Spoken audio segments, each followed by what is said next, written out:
kayune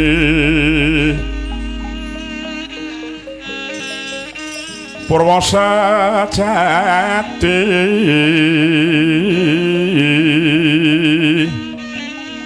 Butarni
Bengawan Solo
ing mangsa madya rarasina jatuning kandha kudup modhabe pindha kenyong kang nalika rama ron-ron panjering siti tidhem permanem pranawang truka taman candra kirana ora mendah angalila pinarabawing sulirabri sinawung gitaning brahmana kang kepadaning sih ing mangke datan ngawusa ora kuyening madyaning dranggung prapatan taping para punakawan tetengok ana madyaning gumuk lumampah ana ing tepining hara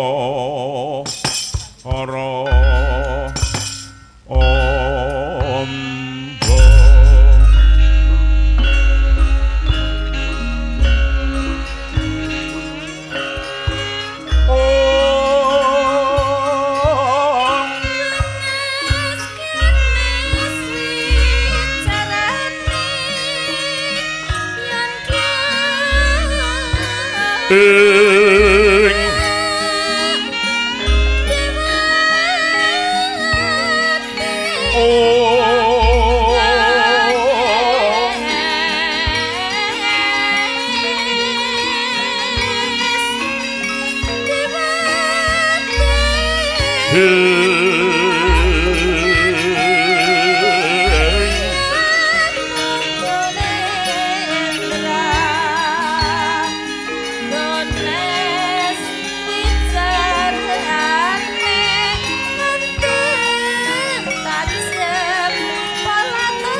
ana kidung rumeksa ing wengi teka ayu luputa wing lara lupata bilai kabeh jim setan Datan purun panen luwantan ana wani mimah penggawe ala gunane wong luput genia teman tirta maling adoh tan ana ngarah mring kami guna duduk pansirna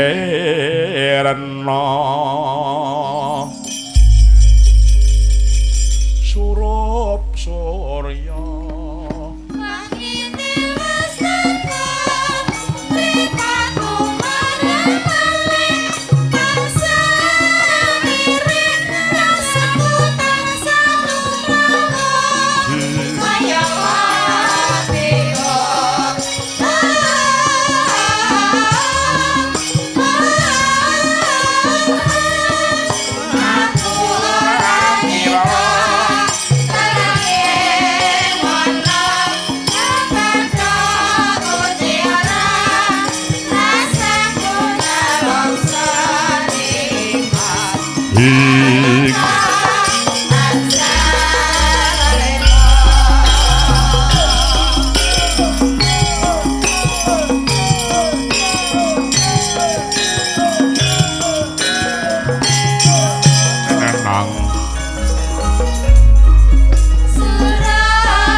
iki sing jenenge petinggi budaya ki ning kene iki kok.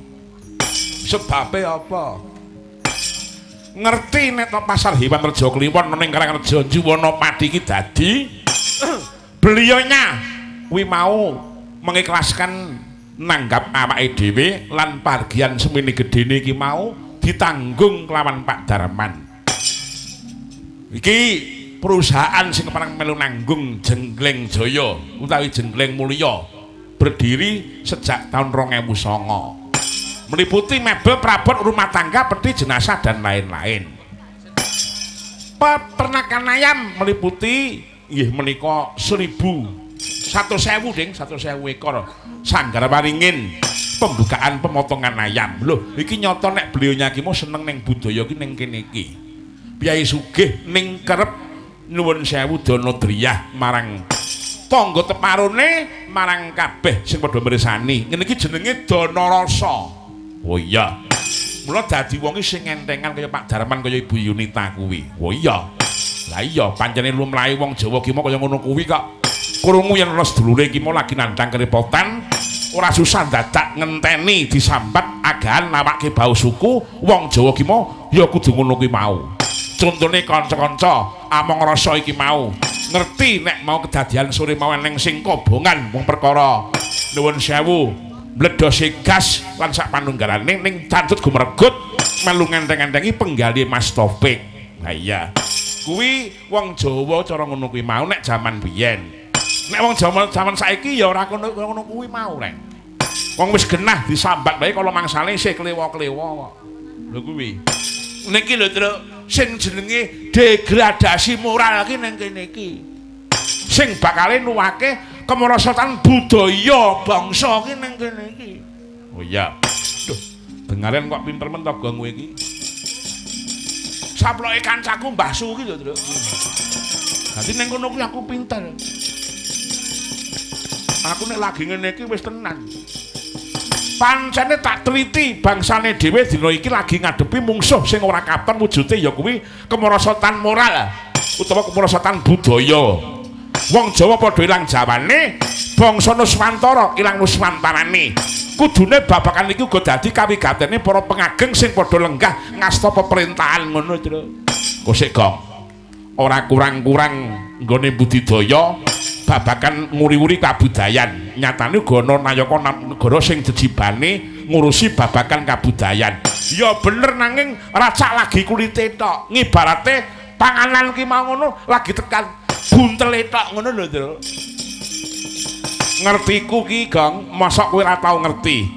Ning endi-endi lagi gencar-gencare dianake pekan budaya, festival budaya, rumah budaya, nganti taman budaya lan desa budaya kuwi ya ana. Terus lah iya Bagong Wima apa ora weruh saben wanci ana festival pedalangan, festival karawitan, lomba sinden. Nyatane anak wedok genduk Utsa ki mau ya merupakan peserta terbaik nomor 1 rikala lomba sinden tahun wingi. Lho piye? Lomba tari lan liyane. Kuwi ra keseniane. Lah iya kabudayan kuwi kerbu kesenian iki mligine kesenian tradisi goblok. Kose. Salah kaprah ki ning kene iki. Kabudayan kuwi jemban lho, Reng, ora mung babagan kesenian tok. Kabudayan kuwi mau adat pakulinan saking tata cara urip ingkang wis linakonan urun tumurun lan dadi ciri khas sawijining bangsa. Mula yen kesenian kuwi mesti klebu kabudayan, ning nek budaya durung mesti nek kesenian.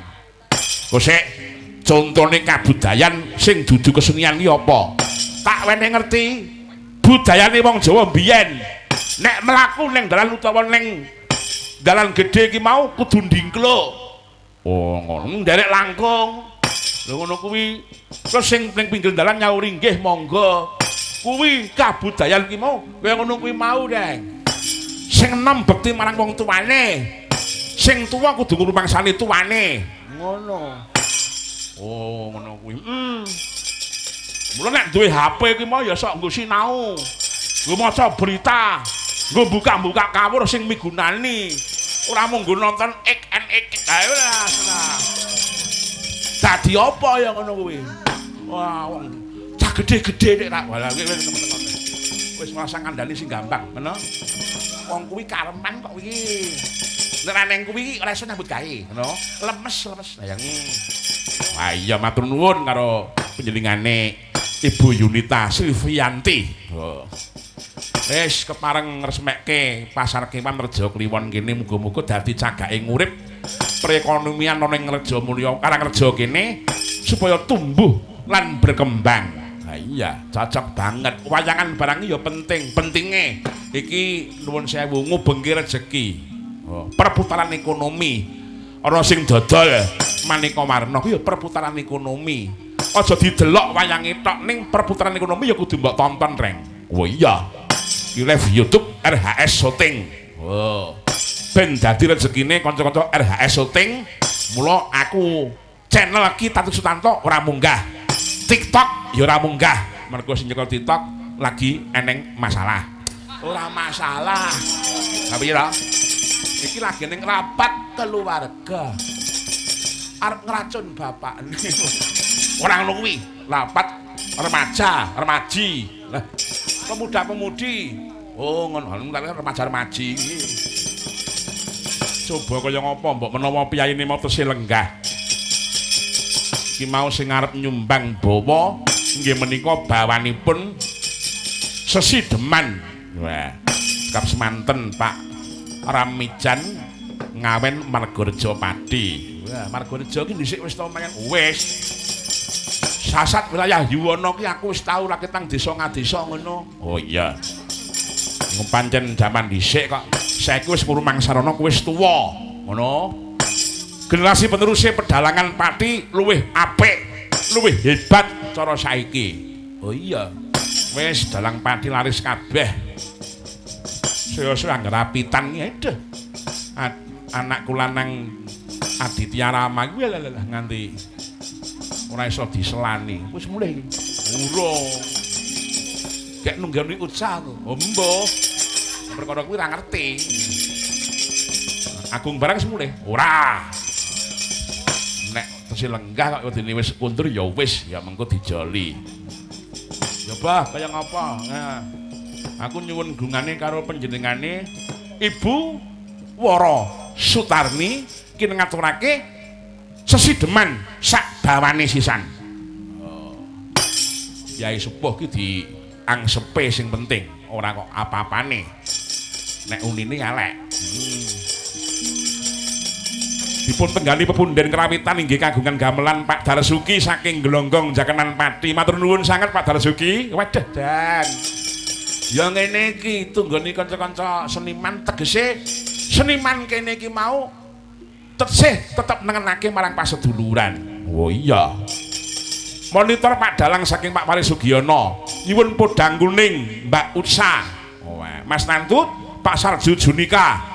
Tasih teng wingking sareng Mas Kopet lan Pak Mugi saking Desa Bringin. Wah, Juwono matur nuwun sangat. Mas Budi, Mas Ibut saking Buntalan nggih kepareng mirsani lumantar inggih menika YouTube utawi streamingipun. Waduh. Aku aja maca statuse si Putri ora ngerti nek bunda ki ulang tahun kok. Oh iya. Sugeng. Oh, tasih to, Pak. Matur nuwun nggih, Pak. Jenengan tasih sabar ngentosi. Gara-gara kula sampun janji menawi timbukan mboten cekap mangke wonten gara-gara jebul tibanipun panjenengan sabar saestu. Nggih, Mas Tantut. Nggih. Saking Pak Ramijan leres. Nggih. Ngawen. Saking Ngawen Margorejo Pati. Margorejo Pati. Nggih, nderek Jiwono napa nderek Kota Pati to? Nggih, Kabupaten Pati. Kecamatanipun Margorejo. Kecamatan. Nggih, kecamatanipun Margorejo, dusunipun Ngawen. Iki kok ngayal to kowe iki? Wong bapakku sing daleme Margorejo kok kowe ngayal senengan. Ha nggih. Badhe mbawani nggih bawa sesideman dandang gula, Pak. Oh nggih. Matur nuwun nggih Pak peparingipun wau nggih Pak nggih. Waduh. Neno nenung wiwitane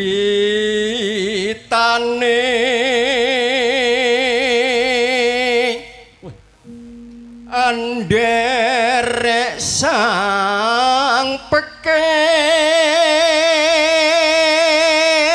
Lur among ana sa tepuk tangan kagem beliaunya Bapak Ramijan. Suarane becik. Panjenengan upami daleme Klaten kula jak nabuh, Pak. Wah. Tenan. Ngen kula niku minim kanca mboten saged nabuh kok, Pak. Mbok vokal, girong. Wah. Nggih. Nanung Priya bagus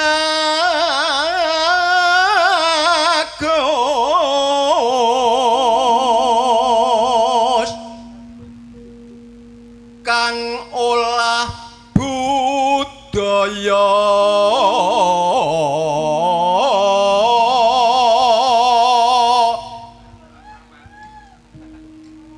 sowan menyang kutha gedhe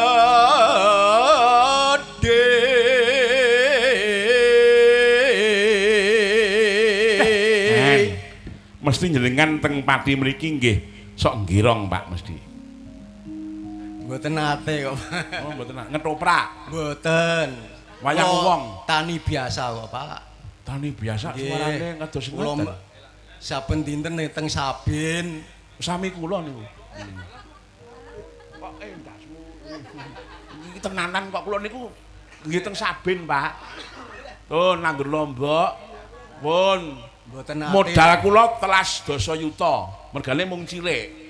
Pun bar panen blek. Mbok suruh piyah mboten masuk, mboten nate nek jenengan, Pak. Estu, Pak. Niku pun niku anu napa niku estu tenanan pun nate ngaten niku, Pak, kula, Pak.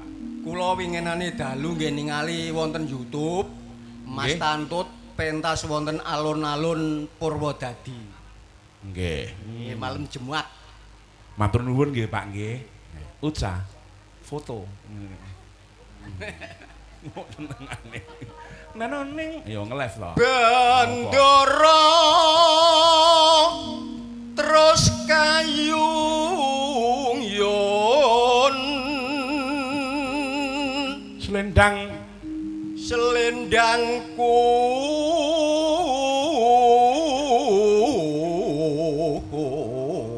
kuning plek pun saestu kang saking wukir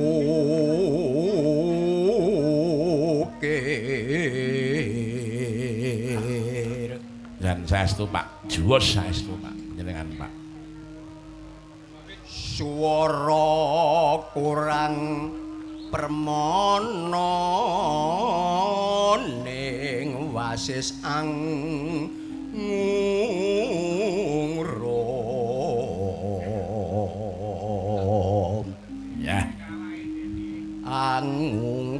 marang bendara Diasulestya pijer ngincangake alis pelek kados dandang gula cengkokipun Bapak Haji Sukron Suwondo nggih persis panjenengan menika Pak. Sinten? Pak Haji Sukron Suwondo menika ingkang ngarang menika. Oh, Pak Sukron. Nggih, nggih. Kengramanipun Mas Kangko. Kengramanipun Mas Cahya Kuntadi. Nggih. Terus sering-sering nggih niru cengkok Ibu Gesi. Oh, nggih, nggih. Sapa kuwi sing kaya Madya kuwi sapa? Ngomong apa lur? Manto. Aja turu ning kono. Ning glundung malah Pak Daleman malah kiko malah dadak golek ambulan. Oh, ora. Aja turu ning kono. Ning kaya Madya. Niroke persis kuwi lho. Ning terus tresno sasideman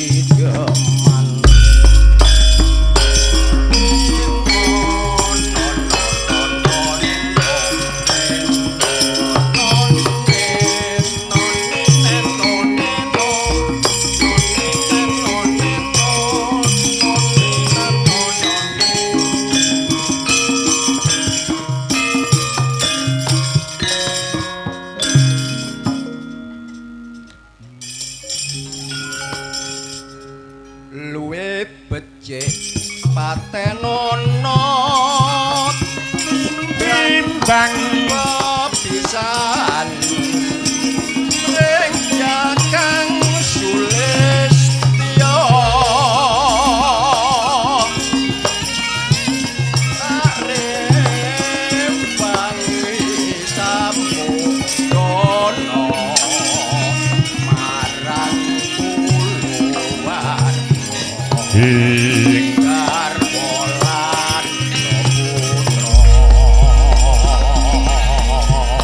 iya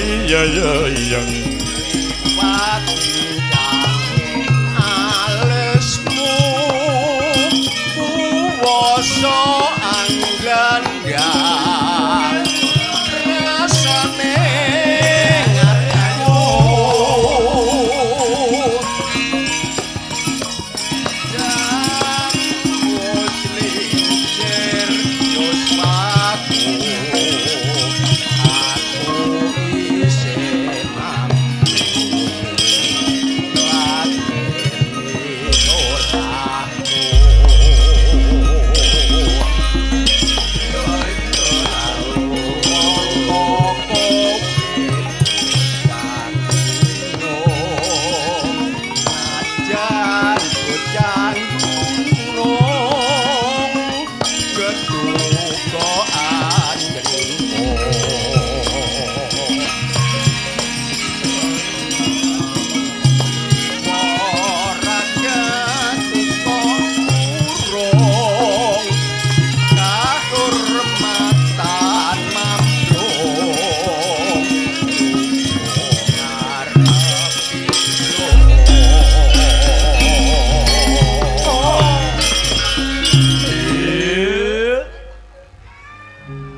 matur nuwun nggih, Pak nggih.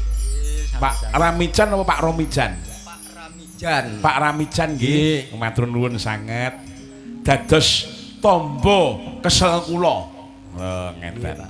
Kula maksude nek mbake tiyang tani, Pak, nggih nek langgam-langgam ngoten niku nggih komplit kados langgam sambung wanci dalu sak bawanipun nggih saged. Oh nggih. Namung ngeten Pak, kersanipun Waladin sedaya dados ibu-ibu Walenggono nggih kersane mungel, kersane nembang. Mengke nggih kepenaken niku. Nggih.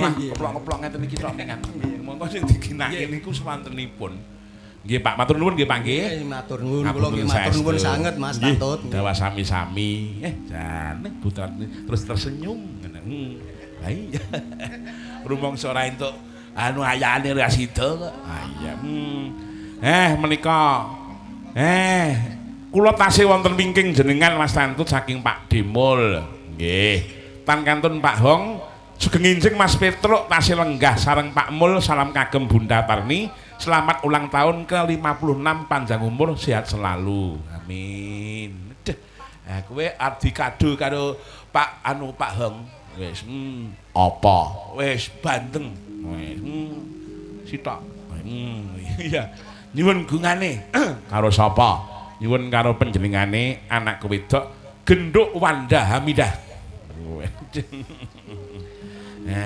Wanda pancen ayu kembang desa asli saka ngawine ning ngendi Wanda pancen ayu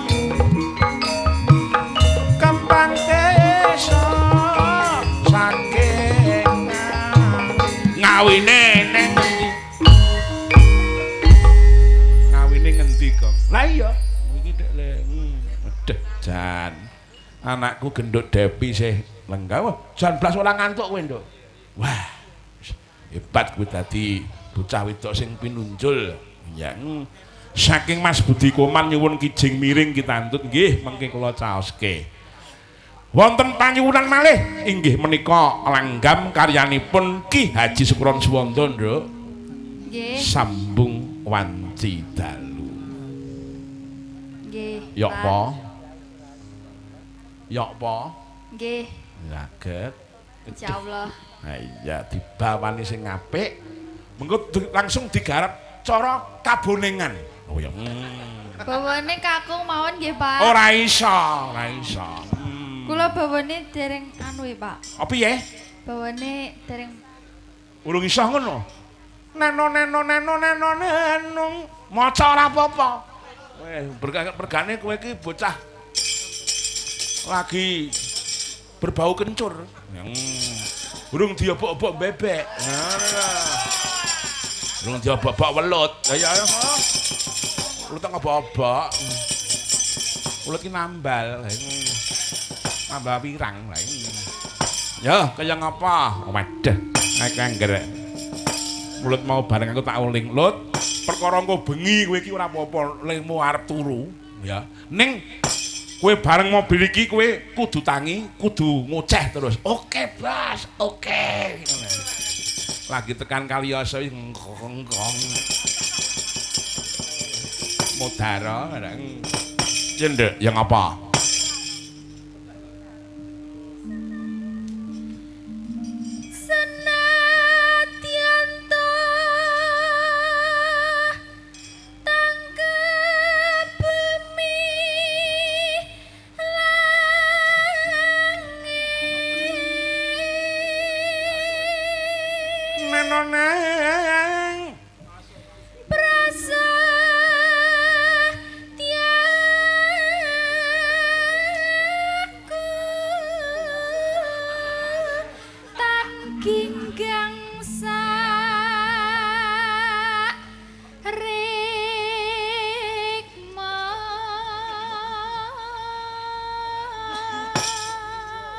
Dari sing ngenong masuk apik iki karo Winong jare ngono. Bareng ngerti sing anyar terus apik iki. Oh iya. Nenong. Lani mas kang nang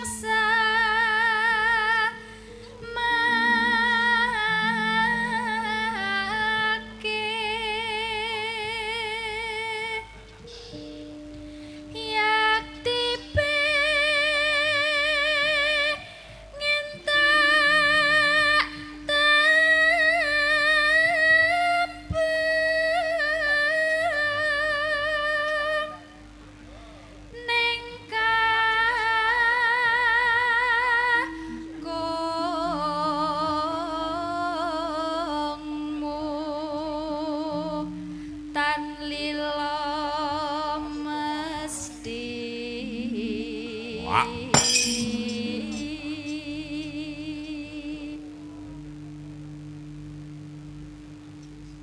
Terus ke? Kandeke panggreh hito Nenong hangel nggonku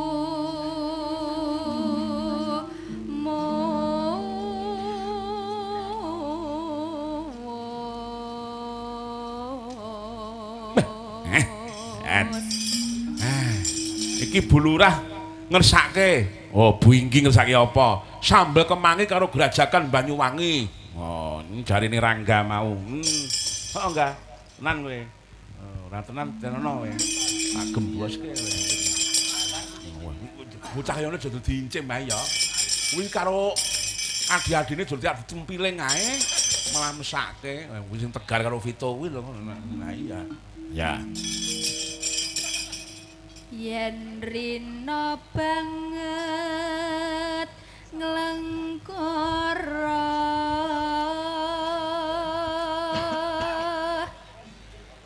ganti yai sambung ing wanciratri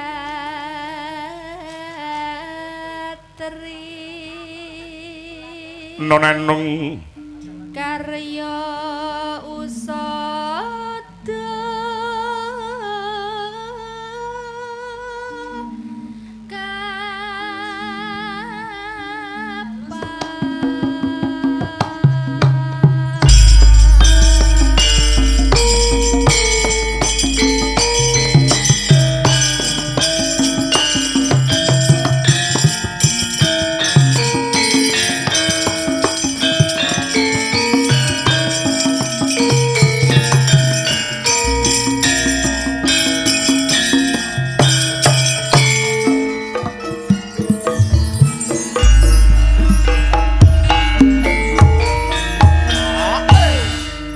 sing gedhe pangapuramu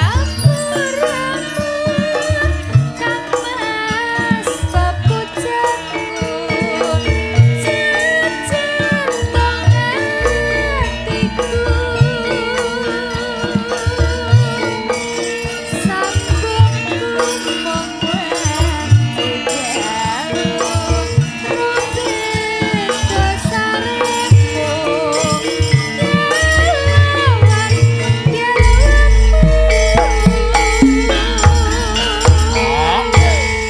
Kang Mas Kang Ratine saking urip lestarine ati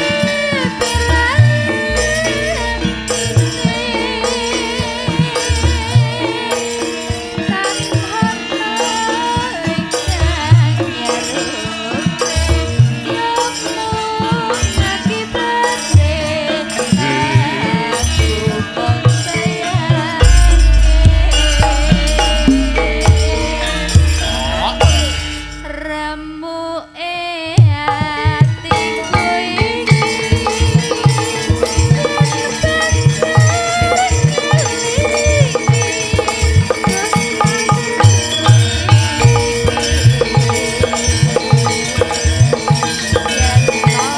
nano nenek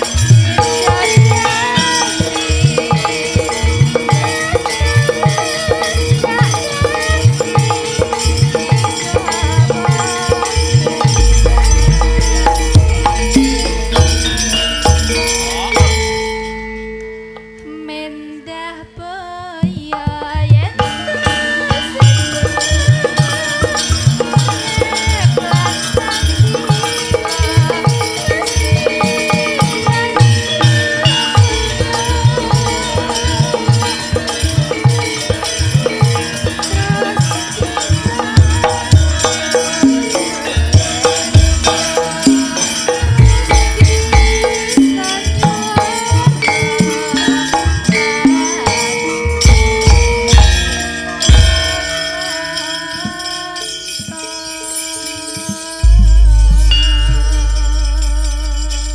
matur nuwun Mbak Manda. Karyaki Haji Syukuran Sumondo saking Blitar. Sesepuhe dalang Blitar ya sepuhe dalang Indonesia. Ah iya. Ngarang gending ya elok ya hebat. Wah, wis tenan piyai siji kae wis tenan. Coba nyuwun karo Nduk Rini yang apa? Mangga. Mbak jumeneng Mbak Rini. Heeh, nuhuni panyuwune saking panjenenganipun Bu Lurah utawi Bu Winggi. Oh iya. Mangga. Ya jumeneng Kupu kuwi tangan cope.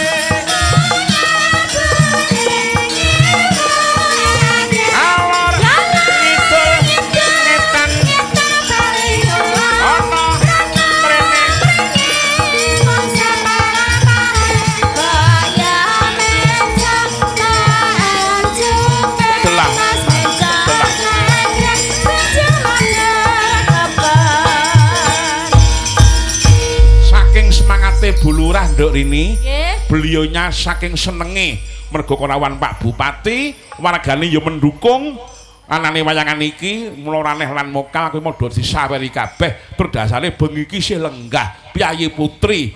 Mongko nuwun sewu le ngurusi konsumsi iki ya luar biasa, le ngurusi liyan-liyane ya luar biasa. Kesele ndah ya ngopo. Nggih. Nah, kowe tak bujak-bujakke muga-muga dadi Bu Lurah.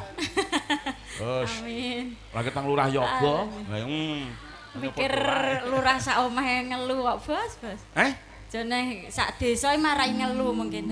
Oh, mula sabar. Sabang bar. Ya. Sabang bar. Dawe napa menika? Nembang cara Banyuwangen nggih menika lagunipun Sambel Kemangi. Sambel Kemangi. Kula sik nyanyi, Dik Putri sik beksa ngono. Oh, engko dhewe, Putri dhewe. Wis, putut manggung saiki dadak. Oh iya, lendro 6. Ya mangga. Ya. Ya le. Ya, Mas. Awas. Ya. Apa goleki apa? Goleki apa? Kempyang. Heeh, wis. Ya. Dados mantone ndi iki mau sida ora glundung iki mau ya mbuh nang ndi iki. Ngapa dia ngene iki. Ya. Jenengan kaya sia-sia. Ora sia-sia, madya dhewe sing ngomong kok iki kok. Sabang bar. Yo.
melek pur. Iya le.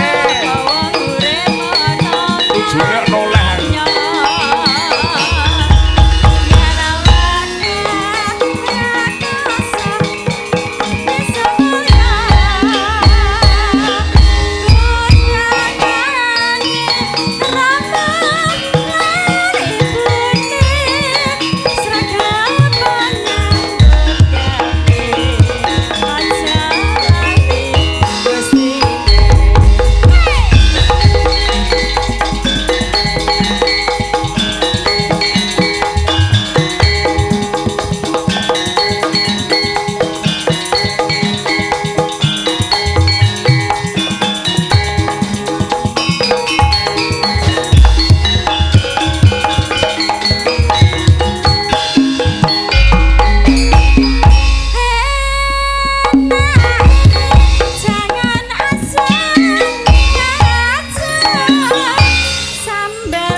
Matur nuwun sangat.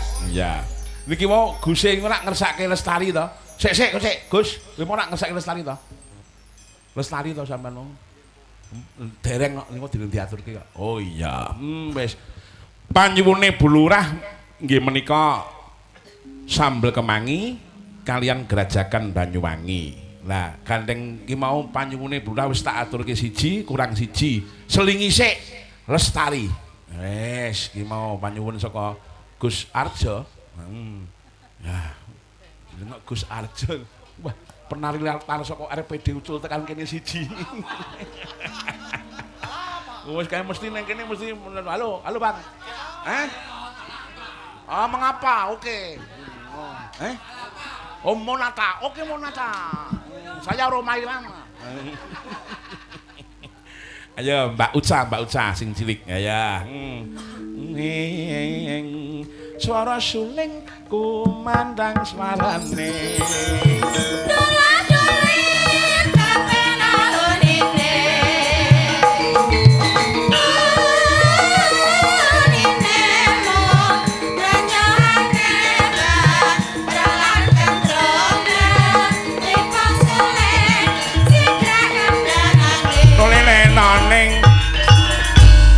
Tenang ae, iki bolo dhewe kabeh. Lah Gus ya. Sementing aja cedak-cedak lho Gus. Aman nek ning kene ora aman ya bangeten omong mayang ning omahe dhewe kok. Lah iya, wis tenan. Gus Arjo iki Nggih. mau lagi sambel kemangi wis menggeh-menggeh pisan. Wah, sene lestari entah yang apa. Ya, sik. Pripun Mas Pajar? Ya, oke ya Mas. Oh, oke cerdas kok iki mangsamu padake sapa? Awas, ya monggo. Swara lorone ibu-ibu ya melu. Oh, iya. Oke, dados. Ya monggo.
Wah iya.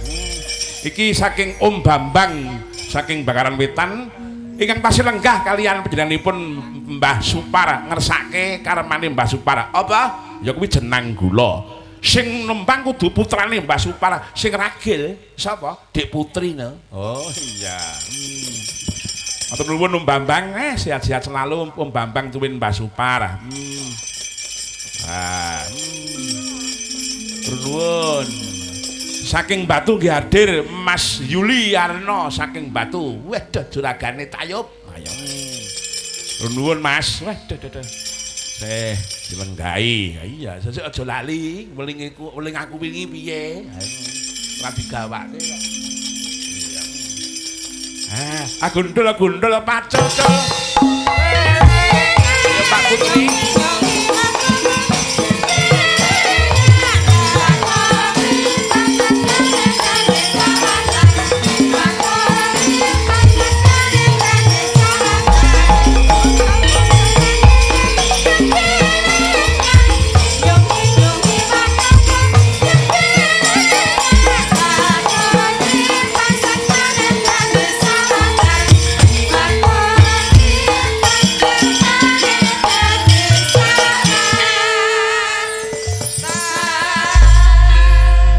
Selamat pagi Mbak Putri. Selamat pagi Pak Peter. Masih semangat?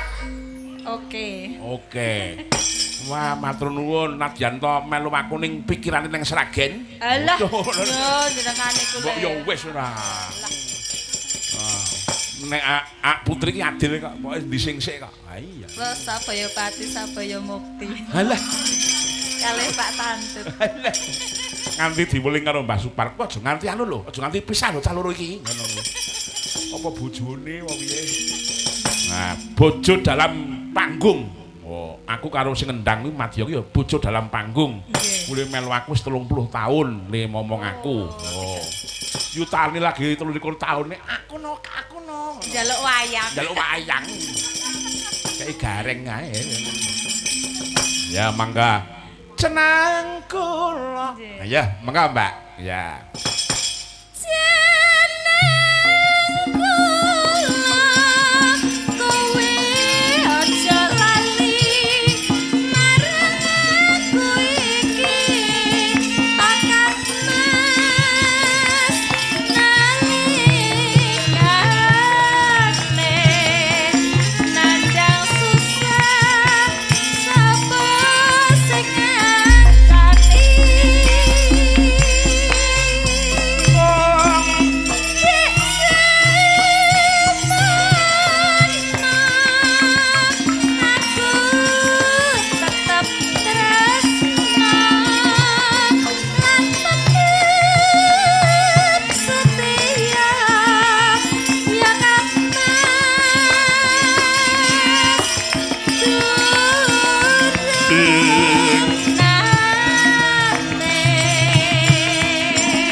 Jaipong genti.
nggambarke rukune Mbah Supar karo Mbah Putri, Mbah Idok ya Nduk ya. Nggih, leres. Ora bakal keliya meneh kak ya, mesti nyuwune jenang gula iki ora lali.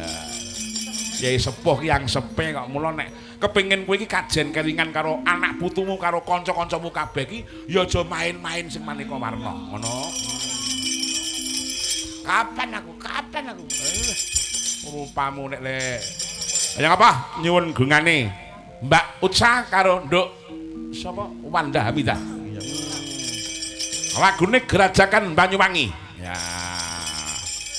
Nek neng noning neng nong noning no noning neng no noning ayo. Karep bocah wis.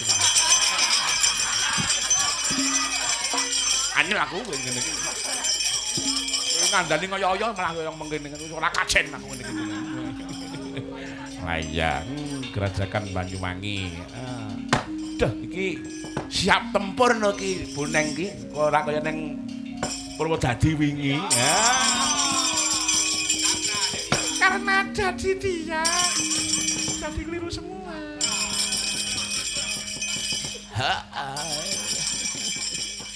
Mula semengi ora akur. Boleh beban mental. Ora tekan ndake terang wae. Saya sing endi. Mula aja kan korban ngene malah. Ning ndi ketemu korbanmu malah.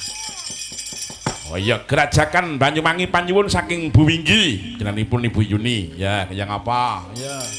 Ya lur Bu Yunita, monggo. Ya dados ya ora ketang pisan. Yuk, oke.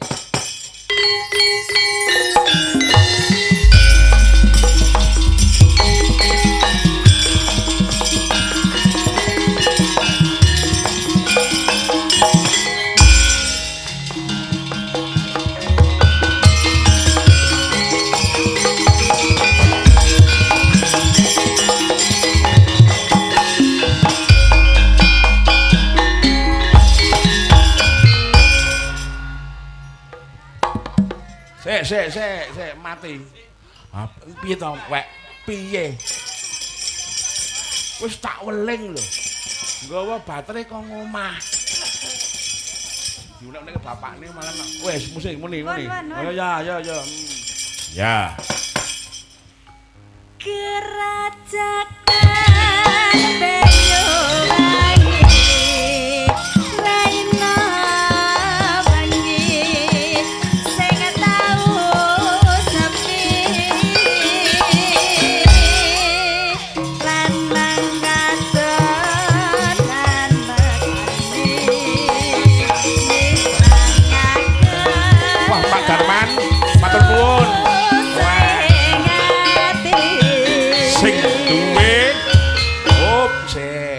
Sing duwe perusahaan Jengleng Jomulya ya iki. Jangleng Mulya kowe. Sing nulis keliru kowe. Sing nulis niku lho Pak sing ketuk niku lho.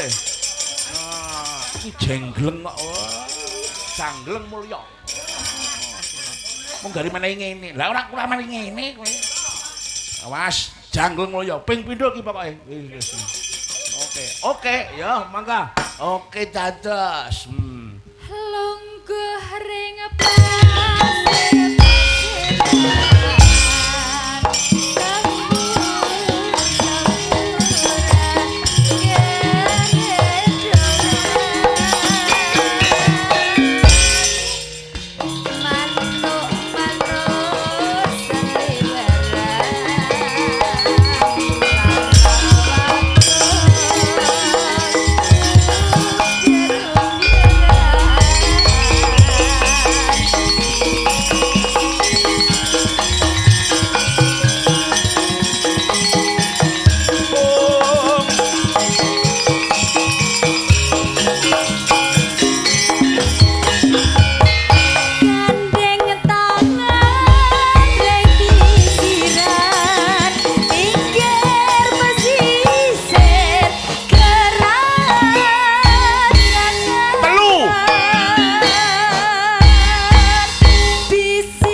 Sir-siran